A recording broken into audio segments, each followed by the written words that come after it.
យើងជាកម្មសិទ្ធិរបស់ព្រះហើយយើងនឹងត្រឡប់ទៅរកទ្រង់វិញ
សង្ឃឹមថាក្មេងៗឆាប់ត្រឡប់មកដូចដើមវិញ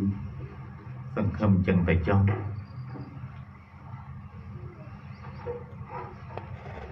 ជីហាន់ស៊ីយ៉ាហ្វាយ៉ាងម៉េចហើយនាងអត់ចេញពីបន្ទប់2ថ្ងៃហើយលោកហ្នឹងហើយ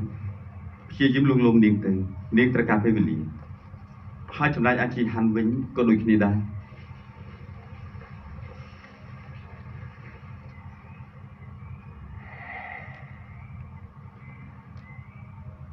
តែខ្ញុំនៅតែមិនចង់ជឿសោះ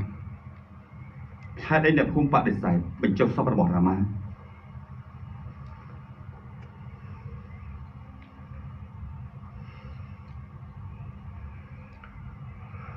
ពួកគេមិនចង់ពាក់ព័ន្ធទេព្រោះតែពួកយើងរស់នៅផ្ទះនេះ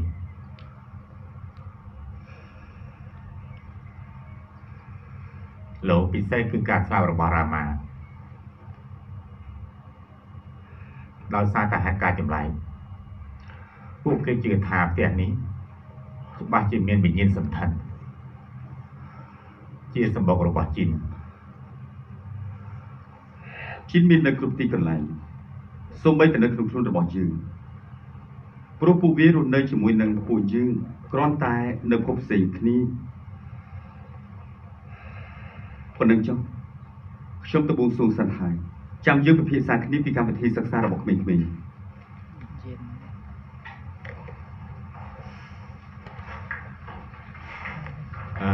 និយាយអញ្ចឹង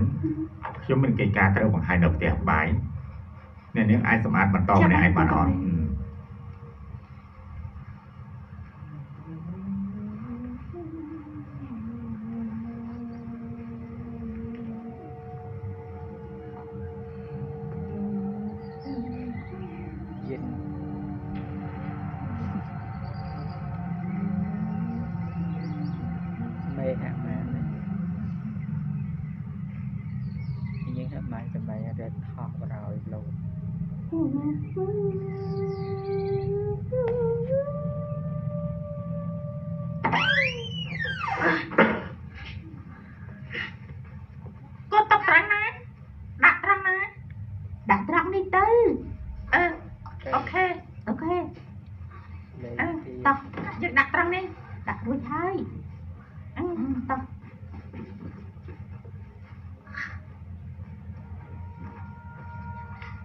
រួចអស់ហើយតោះរួចហើយតោះឆាប់ទៅល្អណាស់តោះទៅវិញតោះឆាប់ឡើងអានក្រែងឯងឆាប់បញ្ញាំនោះអីមែនហើយនៅត្រង់នោះធ្វើអីទៀតឆាប់ឡើងតោះទៅតោះឆាប់ទៅវិញទៅតោះយើង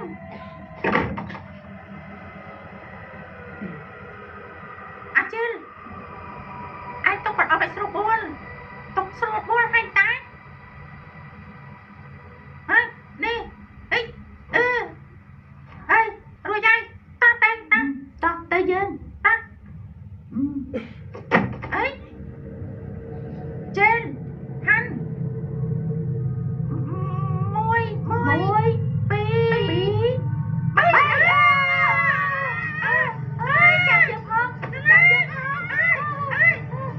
ចាប់យើងផងជាឡាប្រយ័ត្នសំដីបន្តិចទៅហ៎មានរឿងស្អីកើតឡើងមានរឿងស្អីអានមានខ្មោចនៅក្នុងបន្ទប់ដាក់អីវ៉ាន់មានខ្មោចដែរមានមែនណាមានខ្មោចនៅក្នុងបន្ទប់ដាក់អីវ៉ាន់និយាយម្ដងម្នាក់មើលមានរឿងស្អីនិយាយម្ដងម្នាក់ណាមានខ្មោចនៅក្នុងបន្ទប់ដាក់អីវ៉ាន់ខ្មោចនៅបន្ទប់ដាក់អីវ៉ាន់គឺមានមែនណាឃើញតបនេះឬក៏អត់ឃើញច្បាស់អត់ហូអូយពួកឯងនេះក្លេចបិទភ្លើងរាល់តែដងហ្នឹងអើប្រយ័ត្នផងពូ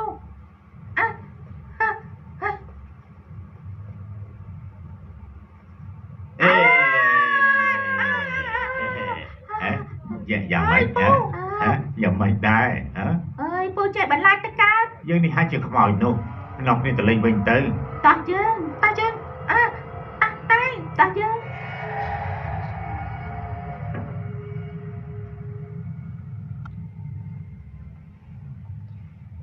មុខជាញ៉ាបងស្រី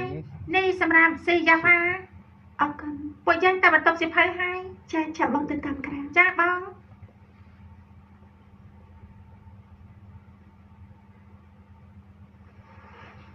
ប្អូនស្រីបងដឹងថាឯងកំពុងតែពិបាកចិត្តតែកុំកាន់ទុកយូរពេកអីណាពួកយើងសុទ្ធតែសោកស្ដាយចំពោះរ៉ាម៉ាពិសេសគឺឯងតែត្រូវចាំថាពួកយើងស្រឡាញ់ឯងណាឃើញអត់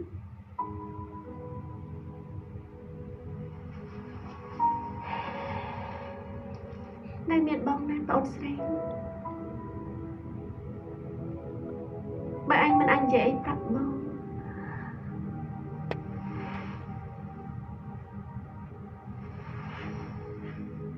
ឯងអាចនិយាយប្រាប់និងរៀបរាប់ប្រាប់ដល់ព្រះអល់ឡោះបានទេ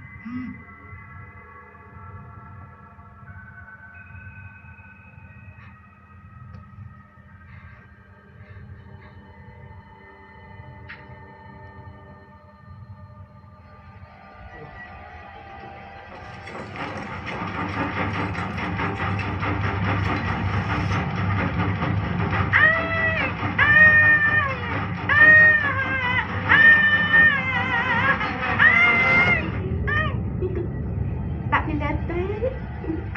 អានេះកិនទៀតមកត្រៀមរត់ភ្លើងទេចាំមើលតើយើងអាចភ្ជាប់បានឬក៏អត់ភ្ជាប់ទេភ្ជាប់